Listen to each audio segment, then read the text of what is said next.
শহীদ জিয়া স্মৃতি গৌরব টুর্নামেন্ট 2025-এর আজকের এই আয়োজনের সম্মানিত সভাপতি।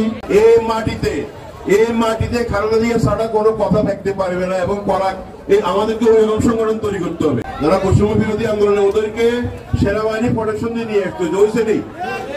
তদ্রুপ এটাও আমাদের মাটি, আমাদেরকে ওখানকে যেরকম সংগঠন আওয়ামী লীগে তৈরি করছে আমাদেরকে এর চেয়ে অনেক বেশি ভালো এখানে তৈরি করতে হবে। সারা দেশে এটা বিএনপির দুর্গ, এখান থেকে বিএনপির উৎপত্তি, এখানে দেশনেত্রী বেগম খালেদা জিয়ার জন্ম। অতএব আমাদেরকে অত্যন্ত মনোযোগ সহকারে সংগঠন করতে হবে।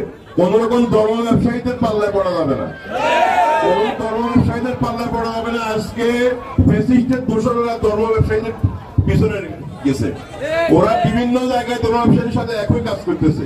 আপনাদেরকে অত্যন্ত সতর্ক থেকে দলের জন্য কাজ করতে হবে, ওরা যেন আমাদের মধ্যে প্রবেশ করতে না পারে।